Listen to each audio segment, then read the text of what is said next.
Hello, welcome in study click. चलिए बात करते हैं बायोलॉजिकल क्लासिफिकेशन के पार्ट 1 में। आज हम लोग इस नए टॉपिक पे डिस्कस करने वाले हैं, जहां पे हम बात करेंगे पार्ट 1 बायोलॉजिकल क्लासिफिकेशन।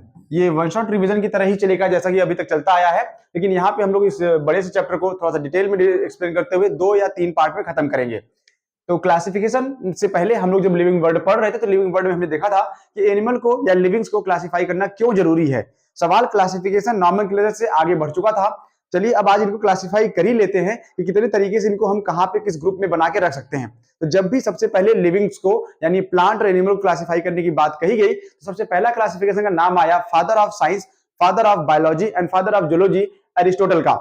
अरिस्टोटल को हम लोग फादर ऑफ साइंस के नाम से भी जानते हैं, रिटन डॉक्यूमेंट हमारे पास है, आप कभी भी देख सकते हैं। इसके अलावा father of biology and father of zoology भी कौन है? अरस्तु ही है। तो चलिए अरस्तु के इंग्लिश में अरिस्टोटल कहते हैं, हिंदी में उनको अरस्तु प्रोनाउंस करते हैं। तो अरिस्टोटल के अकॉर्डिंग जो उन्होंने क्लासिफाई किया था, उन्होंने ये कहा कि जो प्लांट्स हैं, प्लांट की 3 कैटेगरी आप बना सकते हैं, हर्ब, श्रब और ट्री। हर्ब्स में उन्होंने नॉन वुडी प्लांट्स को रखा था, श्रब में थोड़ा सा झाड़ियों को रखा, और ट्री में जिनमें लॉन्गर होते हैं या टॉल होते हैं, साथ में वुड बनती है, उसको उन्होंने ट्री माना था। लेकिन एनिमल के केस में थोड़ी सी शायद चूक हुई थी अरस्तु से। उन्होंने क्या बोला, एनिमल 2 तरह से होते हैं, एक अनाइमा, दूसरा इनाइमा। अनाइमा में उन्होंने बोला जिनके पास ब्लड नहीं होता, इनाइमा में उन्होंने बोला ऐसे एनिमल जिनमें ब्लड पाया जाता है। मतलब उनकी नजर में मक्खियों में, मच्छरों में, कुछ ऐसे ऑर्गेनिज्म में ब्लड नहीं है, जैसे पोरीफेरा में, स्पंजेस में ब्लड नहीं मिला, सिलिंट्रेट में ब्लड नहीं मिला, जेलीफिश में ब्लड नहीं मिला, तो उन्होंने उनको ये मान लिया कि ये सब क्या है, बिना ब्लड वाले एनिमल है, लेकिन एनिमल है, दूसरे वो है जिनमें ब्लड है। मेरे ख्याल से और हम सभी के ख्याल से अरस्तु का कहना ये नहीं था। अरस्तु ये चाह रहे थे कि आरबीसी का एब्सेंट होना और साथ में आरबीसी का पाया जाना, यानी रेड ब्लड सेल्स का एब्सेंट, रेड ब्लड सेल्स के पाए जाने के बेसिस पे ही उन्होंने कहा था कि animal are classified on 2 category, that is anima and second is inanima. लेकिन इसी क्लासिफिकेशन को लिनियस ने जब बाइनॉमियल नॉमेनक्लेचर दिया था, उसके बाद इन्होंने इस कहानी को आगे बढ़ाया, कहा कि नहीं, ये 2 तरीके से चलेंगे। तो लिनियस के अकॉर्डिंग 2 किंगडम क्लासिफिकेशन आया। उन्होंने लिविंग बायोटा को 2 किंगडम में डिवाइड कर दिया। एक का नाम रखा प्लांटी और दूसरे को रखा एनिमेलिया। और ये घटना है 1758 की, जहां पे इन्होंने 2 किंगडम क्लासिफिकेशन दिया। लेकिन अगर हम आने वाले सिस्टम में देखेंगे तो 2 के बाद 3, 4, 5, 6, 7, 8 किंगडम सिस्टम आ चुके हैं, अब तक मार्केट में लॉन्च हो चुके हैं, जिसमें 3 एम्पायर 2 डोमेन सिस्टम भी रनिंग में है, कंटिन्यूएशन में रहा है। लेकिन जब वो सब आए तो कुछ ड्रॉबैक्स रह गए। ड्रॉबैक्स मतलब कहां पे?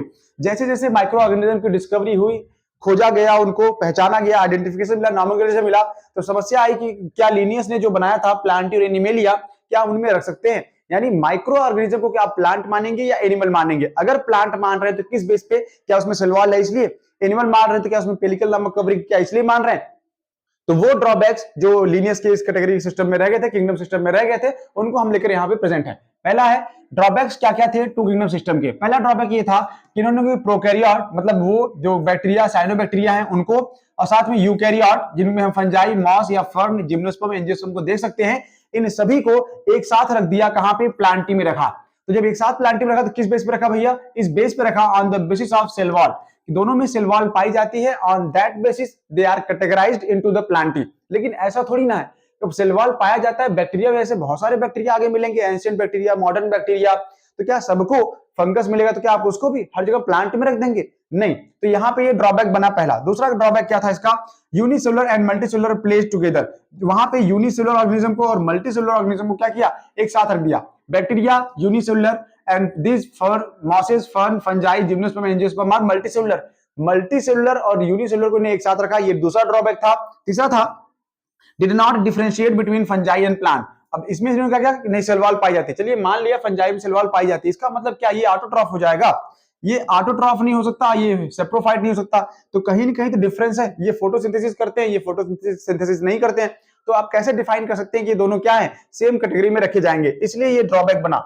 अब जरूरत पड़ी एक नए सिस्टम की, जिसको डिफाइन किया अर्नेस्ट हैकेल ने। कहा रुको जरा, सब्र करो, तुम्हारी समस्या का समाधान हम कर ही देते हैं। तो क्या किया अर्नेस्ट हैकेल ने? एक नया टर्म इंट्रोड्यूस कर दिया, एक नया किंगडम बना दिया, इसका नाम था प्रोटिस्टा।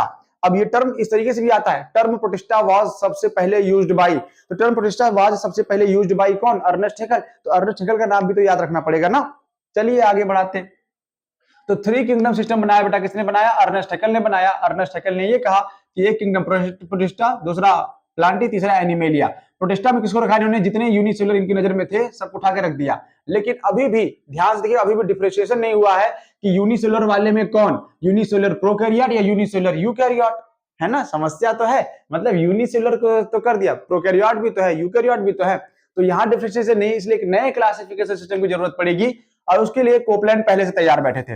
मतलब कहा तुम गुरु कमियां छोड़ो, हम तुरंत मॉडिफाई करके लपेट देंगे उसको। लपेट दिया कैसे, फोर किंगडम सिस्टम में हम देखते हैं कि कोपलैंड ने क्या बताया, यानी अब एक नया टर्म, एक नया kingdom introduced by, used by कौन, फिर से नाम आएगा।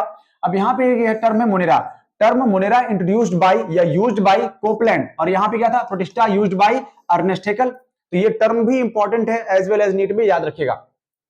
मोनेरा में इन्होंने क्या किया, प्रोकैरियोट को रखा, प्रोटिस्टा में इन्होंने यूकैरियोट कर दिया, प्लांटी और एनिमेलिया डिफाइन हो गए। तो मतलब यहां तक झंझट सॉल्व हो गई, जो ये वाला प्रॉब्लम था यूनिसेलुलर का। लेकिन जैसे जैसे कहानी आगे बढ़ती है, एक नया किंगडम सिस्टम, 5 किंगडम सिस्टम की जरूरत पड़ी। क्यों पड़ी, क्योंकि प्रोकैरियोट को आपने मोनेरा रखा, मान लिया, प्रोटिस्टा को यूकैरियोट को प्रोटिस्टा में रखा, ये भी मान लिया। अब वो बच गए थे, वो कौन, वो पहले वाले जिनको फंगस कहा था और जिनको प्लांट कहा था, जिनको एक साथ लीनियस ने डिफाइन करके रख दिया था। तो अब इनको सेपरेट करने की जरूरत आ गई। अलग करने के लिए एक नए साइंटिस्ट जिनका नाम आर एच विटेकर था, इन्होंने अलग किया मोनेरा, प्रोटिस्टा और फंजाई, एक नया किंगडम बनाया फंजाई, जो कि हेटेरोट्रॉफ थे, सेप्रोफाइट है, सेल वॉल के बेसिस पे जो है इन्होंने क्या किया, अलग किया। और प्लांटी एनिमेलिया तो हमारे पास कॉमन है। इसके बाद जस्टिफिकेशन होगा कि क्या ड्रॉबैक्स नहीं थे, ड्रॉबैक्स थे 5 किंगडम सिस्टम में भी, लेकिन एनसीईआरटी ने अभी तक अपडेट नहीं किया है कि आपको 5 ही पढ़ना है, अप्रोप्रिएट ज्यादा है या नहीं है। 6 आ चुका, 7 आ चुका, 2 एम्पायर, 3 डोमेन सिस्टम, ये सब चल चुके हैं, मार्केट में लॉन्च हो चुके हैं 7 8 सिस्टम तक। लेकिन हम अभी भी अटके हैं कहां पे, NCERT regarding 5 kingdom classification system.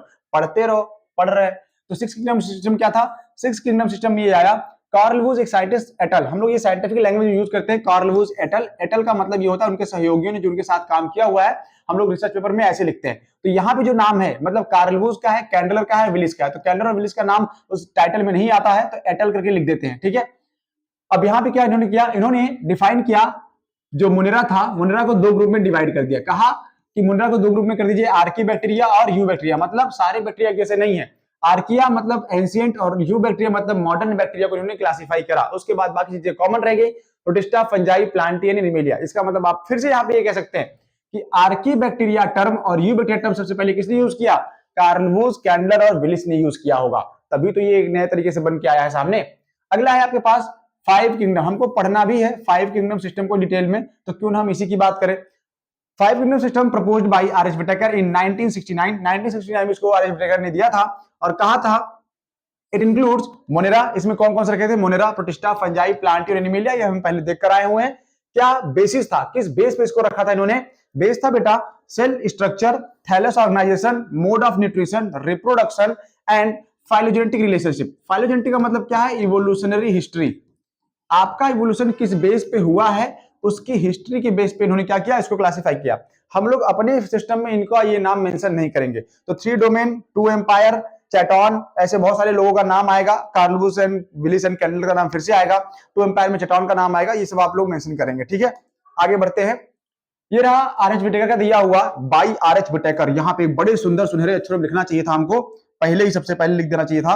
क्या लिखना था बेटा, कि ये done by R H Whittaker. मेरा कोई नहीं भैया, हमने रिसाइट किया है बस, मिट गया। इसको क्या किया बेटा, रिसाइट किया है मैंने, लेकिन लिखा किसने है, आर एच विटेकर ने लिखा है। होते आर एच विटेकर जिंदा तो शायद ऐसे ऐसे करके साइन करते अपना यहाँ पे, ठीक है। तो आर एच विटेकर के इस क्लासिफिकेशन सिस्टम को हम लोग डिटेल में देख रहे हैं। चलो शुरू करते हैं पहले पॉइंट के साथ। क्या बोला, कैरेक्टर्स क्या थे, किंगडम्स क्या थे। कैरेक्टर्स रखा cell type, cell type Monera में कैसा था, प्रोकैरियोट है, प्रोटिस्टा में कैसे है, यूकैरियोट है, फंजाई में कैसे, यूकैरियोट, प्लांटी यूकैरियोट और एनिमेलिया ये भी यूकैरियोट। लेकिन जब सेल टाइप की बात आई तो मोनेरा में कोई भी सेल वॉल नहीं था, लेकिन प्रोटिस्टा में अब्सेंट है, साथ में कहते हैं कुछ कुछ में होता है, कुछ कुछ होता है नहीं, कुछ कुछ में होता है। फंजाई में सेल वॉल प्रेजेंट है, लेकिन किसकी बनी होगी, काइटिन की बनी होगी या अदर पॉलीसेकेराइड्स की बनी होगी। यहाँ पे भी होगा प्लांट में, लेकिन सेलुलोज का बना हो सकता है, हेमी सेलुलोज का बना हो सकता है, और एनिमेलिया में तो अब्सेंट ही माना जाएगा, ठीक। फिर न्यूक्लियर मेम्ब्रेन, अगर प्रोकैरियोट है तो न्यूक्लियर मेम्ब्रेन नहीं पाई जाएगी, ट्रू न्यूक्लियस नहीं है। अगर यूकैरियोट हुआ तो यूकैरियोट में ये पाया जाएगा। तो चलो देखते हैं क्या है। न्यूक्लियर मेम्ब्रेन जो है वो मोनेरा में अब्सेंट था, प्रोटिस्टा में पाया गया, फंजाई में, क्योंकि ये सब यूकैरियोट है तो इन सभी में मिलेगा, तो ऑल में सब में क्या था, न्यूक्लियर मेम्ब्रेन प्रेजेंट था। बॉडी ऑर्गेनाइजेशन की जो बात हुई, इसमें बॉडी ऑर्गेनाइजेशन सेलुलर लेवल की थी, किसमें, सेल लेवल की, इसमें भी सेलुलर लेवल की। इसमें टिश्यू लेवल या लूज टिश्यू था, इसमें टिश्यू या ऑर्गन बन गए, इसमें सब बन गया। जो बचा खुचा था वो एनिमल एडवांस हो गया, सब कुछ इसमें पाया गया। एडवांस एनिमल की बात करेंगे, ऐसा नहीं है। किंगडम एनिमलिया में बहुत सारे छोटे छोटे डिवीजन है, लाइक छोटे फाइलम है, इन्वर्टिब्रेट फाइला है, वर्टिब्रेट है, कॉर्डेटा है, तो उसमें जो है टिश्यू ऑर्गन सिस्टम लेवल तक का ये पाया जाएगा। फिर मोड ऑफ न्यूट्रिशन क्या था, अलग अलग में इन्होंने अलग अलग मोड ऑफ न्यूट्रिशन देखा। क्या देखा, मोनेरा में ऑटोट्रॉफ थे, यानी फोटोसिंथेटिक भी थे, कीमोसिंथेटिक ऑटोट्रॉफ भी थे, हेटरोट्रॉफ भी मिले, सेप्रोफाइट भी मिले और पैरासाइट भी मिले। तो इस हेटरोट्रॉफ वाली कैटेगरी में सेप्रोफाइट और पैरासाइट मिले, लेकिन ऑटोट्रॉफ में ये फोटोसिंथेटिक, सन की लाइट में फोटोसिंथेसिस करने वाले, बनाने वाले को फोटोसिंथेटिक बोला, और केमिकल के प्रोसेस में डिग्रेड करके न्यूट्रिशन निकाल लेने वाले को क्या बोला इन्होंने, कीमोसिंथेटिक ऑटोट्रॉफ बोला है। ठीक है, आगे बढ़ जाओ, प्रोटिस्टा में आ जाओ। प्रोटिस्टा में बोला कि ऑटोट्रॉफ है और हेटरोट्रॉफ है, दोनों है, सम वाई है, मतलब जैसे यहाँ पे था ना, सम में प्रेजेंट है, सम में एब्सेंट है, वैसे यहाँ पे भी ऑटोट्रॉफ है, हेटरोट्रॉफ हो गया। फंजाई में क्या वो देखा, हेटरोट्रॉफ है, सेप्रोफाइट है, साथ में पैरासाइट। पैरासाइट में क्या, फंगस ऐसे बहुत सारे, जैसे ट्राइकोडर्मोफाइटान, एपिडर्मोफाइटान, ये सब एनिमल में भी, ह्यूमन में भी, एज वेल एज प्लांट में जैसे पक्सिनिया वगैरह हो गए, ये सब क्या है, पैरासाइट ही तो है, नुकसान ही तो पहुंचाते, डिजीज ही तो काज करते हैं। फिर क्या आया, प्लांटी, बेचारे शुद्ध सात्विक भोजन करने वाले, फोटोसिंथेटिक ऑटोट्रॉफ, तो ऑटोट्रॉफ है, फोटोसिंथेसिस करते हैं। लेकिन एनिमेलिया शुद्ध सात्विक नॉन वेजिटेरियन वाला, होलो जो न्यूट्रिशन करता है, बेचारा हेटरोट्रॉफ है। ठीक, इसके बाद अब हमको वन बाय वन एक्सप्लेन करना पड़ेगा, और हम करेंगे किंगडम मोनेरा से शुरू करेंगे। तो आज के इस लेक्चर में किंगडम मोनेरा तक खत्म करके हम लोग किंगडम प्रोटिस्टा को अगले टर्म के लिए छोड़ देंगे। किंगडम मोनेरा क्या है, किंगडम मोनेरा में इन्होंने क्या रखा, जनरली हम देखते हैं इसमें बैक्टीरिया आते हैं जो कि प्रोकैरियोट है। इनका हैबिटेट क्या है, ओमनी प्रेजेंट है, सॉइल से लेके ठंडी गर्म जगहों तक हर जगह ये पाए जाते हैं। ऐसा कोई कोना नहीं है जहां पे आपको बैक्टीरिया देखने को ना मिले। तो जो सर्वव्यापी है उसके लिए क्या बोलते हैं, omni present. Bacteria just like God, God कहाँ है, हर जगह कड़कड़ में विद्यमान है बेटा, वैसे बैक्टीरिया कड़कड़ में विद्यमान है, ठंडी गर्म जगहों से लेकर उबलते लावा तक में, ज्वालामुखी तक में ये पाया जाता है। कैसे, अभी देखेंगे। तो बैक्टीरिया का शेप के बेस पे जब डिफाइन किया गया, तो बैक्टीरिया को 4 शेप जनरली एनसीईआरटी के अकॉर्डिंग मिला। कौन सा मिला, bacillus, caucus, विब्रियम and spirillum. Bacillus का मतलब होता है रॉड शेप, कॉकस का मतलब होगा यहाँ पे स्फेरिकल शेप, विब्रियम का मतलब कॉमा शेप एंड स्पाइरल मतलब स्पाइरल शेप। नाम का एग्जांपल भी दे सकते हैं भाई, यहाँ पे इतना छोड़ने की जरूरत क्या है। बैसिलस का मतलब रॉड शेप है, तो मतलब क्या होगा यहाँ पे, बैसिलस थुरिंजिएंसिस। हम जो बायोटेक में पढ़कर आए हैं हम वही देख रहे हैं। तो बैसिलस थुरिंजिएंसिस मतलब ऐसे बैक्टीरिया जिनमें बैसिलस नाम लगा है वो रॉड शेप होंगे। कॉकस का नाम लीजिए एग्जाम्पल, स्फेरिकल शेप होंगे, मतलब ऐसे छोटे छोटे गोले गोले स्फेरिकल शेप पाए जाएंगे। एग्जाम्पल न्यूमोकॉकस का, न्यूमोकॉकस बैक्टीरिया कैसा है, जो निमोनिया उमोनिया फैला सकता है, वो कैसा है, स्फेरिकल शेप का है। विब्रियम का, विब्रियो कॉलेरी, कॉलेरा फैलाने वाला बैक्टीरिया। फिर स्पाइरलम, स्पाइरल शेप का बैक्टीरिया, स्पाइरल का मतलब ये वाला shape, this shape is like spiral shape. Done. तो बैक्टीरिया में जो कैटेगरी बनाई गई थी, जिसको हमने आर्की बैक्टीरिया बोला था सबसे पहले, आर्की बैक्टीरिया मतलब, आर्किया मतलब सबसे एंशिएंट, सबसे पुराना, उसके बाद कोई नया आया होगा इसके। तो आर्की बैक्टीरिया के पास प्रॉपर्टी क्या थी, बैक्टीरिया तो है लेकिन पुराना वाला है, पुरानियों के पास भैया कुछ ना कुछ एडवांस प्रॉपर्टी होती है। इफ आई एम पुरानिया फॉर समवन, तो मतलब हमारे कुछ एडवांस प्रॉपर्टी है, कुछ तो एक्सपीरियंस लाइफ में गिन के मैंने बचाया हो, ब्रह्मास्त्र इकट्ठा किया होगा ना, निकालेंगे चला देंगे, निपट जाओगे एक बार में। चलो, तो आर्की बैक्टीरिया में क्या है, आर्की बैक्टीरिया जो कि एंशिएंट बैक्टीरिया है, इनका हैबिटेट क्या बना, हैबिटेट बना हार्श हैबिटेट। हार्श हैबिटेट का मतलब है एक्सट्रीम जगहों पे पाए जाते हैं, जहां पे कोई नहीं रह सकता वहां पे हम पाए जाएंगे। जैसे एक्सट्रीम कंडीशन लाइक साल्ट, बहुत ज्यादा नमक है तो वहां पे हेलोफाइल्स नामक बैक्टीरिया, हेलोफाइल्स मतलब वो कैटेगरी, वो ग्रुप है जहां पे जो नमक को सह के रह लेंगे उनको हेलोफाइल्स बोला। हीट लविंग थर्मोफाइल, मीथेन जहां पे होगा, जैसे काऊ बफेलो के उनके स्टमक में जहां पे वो डंग बनता है ना, मतलब फिर ये मेथेनोजेनेसिस करते हैं, मीथेन गैस प्रोड्यूस करते हैं, तो इनको बोला गया मिथेनोजेंस। कोल्ड में साइक्रोफाइल, और कुछ और होंगे जो हीट के साथ साथ एसिड में पाए जाए, उनको क्या बोलेंगे, थर्मो एसिडोफाइल एक्सेट्रा। ऐसे बहुत सारे नाम, बहुत सारी वैरायटी है, लिस्ट है भाई, मांग लेना दे देंगे बना के। अगला है you bacteria, Archie bacteria ancient, लेकिन यू बैक्टीरिया ट्रू बैक्टीरिया। अगर ये ट्रू बैक्टीरिया तो किस बेस पे ट्रू बोला, रिजिड सेल वॉल है, साथ में फ्लैजिलम है, अगर मोटाइल है, अगर मूव कर सकता है तो ही फ्लैजिलम पाया जाएगा, अदरवाइज नहीं। साथ में क्या कह रहा है, ऑटोट्रॉफ भी है और हेटरोट्रॉफ भी है, दोनों कैटेगरी में वो बिलोंग कर रहा है। एक की प्रॉपर्टी की बात करो, पहले क्या कह रहे हैं, पहले फोटोसिंथेटिक ऑटोट्रॉफ की बात करते हैं। एग्जांपल लिया हमने यहाँ पे साइनोबैक्टीरिया का, साइनोबैक्टीरिया हम लोग बोलते हैं बीजीए के नाम से, BGA stand for blue green algae.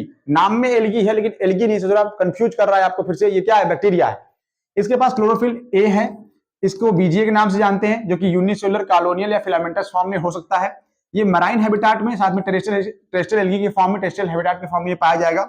Colonies जब बनाता है तो जनरली ये सराउंडेड करता है अपने आप को जिलेटिनस शीट में, एक चिपचिपा सा लिक्विड बना के अपने कॉलोनी को चारों तरफ से प्रोटेक्ट कर लेता है ये। इसके अलावा they often form blooms in polluted water bodies, गंदे पानी में जहां पे ये होगा, ये क्या करेगा, ब्लूम बनाता है, मतलब बड़े बड़े ऐसे काई बना के ऊपर से तैरा देगा, गंदा पानी में एल्गल ब्लूम बनाता है, ठीक है, यही है। सम फिक्स नाइट्रोजन, इसमें से कुछ ऐसे भी हैं साइनोबैक्टीरिया वाले ग्रुप में, यूबैक्टीरिया ग्रुप में, जो क्या करते हैं, वो ये करते हैं बेटा, वो ये करते हैं कि नाइट्रोजन को फिक्स करते हैं। नाइट्रोजन को फिक्स कहां करेंगे, नाइट्रोजन को फिक्स करते हैं कुछ स्पेशलाइज्ड सेल के द्वारा। उन सेल का नाम क्या है, हेटेरोसिस्ट। हेटेरोसिस्ट कहा जाता है उन सेल्स को जिनके थ्रू क्या करते हैं, नाइट्रोजन को फिक्स करते हैं। एग्जांपल नाम है उनके नास्टॉक एनाबिना, नास्टॉक एनाबिना इस कैटेगरी में, इनके ये दो नाम एग्जांपल के साथ। नेक्स्ट है कीमोसिंथेटिक ऑटोट्रॉफ। अच्छा, ऑटोट्रॉफ भी है, लेकिन कीमोसिंथेटिक ऑटोट्रॉफ की बात कर लीजिए तो ये क्या करते हैं, they can oxidise organic substances such as nitrite, nitrate and ammonia. तो नाइट्रेट, नाइट्राइट और अमोनिया क्या कर सकते हैं, ये डिकम्पोज कर सकते हैं, ब्रेक कर सकते हैं, ऑक्सीडाइज कर सकते हैं विद प्रेजेंस ऑफ ऑक्सीजन, यानी O2 चाहिए। Next, they help in recycling nutrients, ये न्यूट्रिएंट्स को रिसाइकल भी करते हैं। कहां पे करते हैं, कब करते हैं, like nitrogen, phosphorus, iron and sulphur. तो इस सब केसेस में क्या करेंगे, ये सब उनको ऑक्सीडाइज करने का काम करते हैं। लास्ट है और अगला है हेटरोट्रॉफिक बैक्टीरिया, मतलब ऑटोट्रॉफ तो हो गया, कीमोसिंथेटिक, फोटोसिंथेटिक, ऑटोट्रॉफ वाले हेटरोट्रॉफ में देखिए सबसे ज्यादा हेटरोट्रॉफ बैक्टीरिया ही नेचर में पाए जाते हैं, मोस्ट अबंडेंट है नेचर में। और इसके अलावा मेजॉरिटी आर इंपॉर्टेंट डिकम्पोजर, इसमें ज्यादातर जो है कह रहे हैं कि वो डिकम्पोजर की तरह काम करते हैं, डिकम्पोज करने का काम करते हैं, डिग्रेड करने का काम करते हैं। लेकिन इनका इंपैक्ट ह्यूमन पे क्या पड़ता है, ह्यूमन क्या इनको मतलब वेलफेयर में, ह्यूमन के वेलफेयर में बैक्टीरिया का यूज है, या ह्यूमन को ये अफेक्ट भी करते हैं, डिजीज भी काज करते हैं, भैया दोनों के केस में ये काम करते हैं। Use to make curd from milk, दूध से दही का बनना, बैक्टीरिया लैक्टोबैसिलस। फिर प्रोडक्शन ऑफ एंटीबायोटिक्स, एंटीबायोटिक्स का बनाना, नाम याद रखिएगा, एस्परजिलस नाइजर, फंगस है क्या, ऐसे बहुत सारे नाम आएंगे यहाँ पे। फिर आएगा fixing nitrogen in legume plants, वो साइनोबैक्टीरिया वाली कैटेगरी में थी ना, नास्टॉक एनाबिना वाली, तो वो क्या करते हैं बेटा, वो सब फिक्स करते हैं नाइट्रोजन को लेग्यूम्स प्लांट में, मतलब मटर दलहनी फसलों में।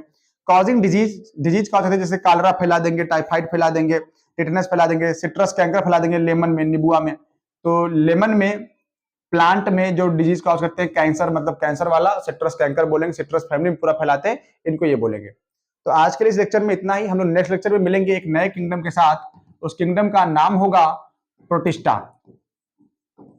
तो प्रोटिस्टा को एक्सप्लेन करेंगे हम नेक्स्ट लेक्चर में, तब तक के लिए थैंक यू।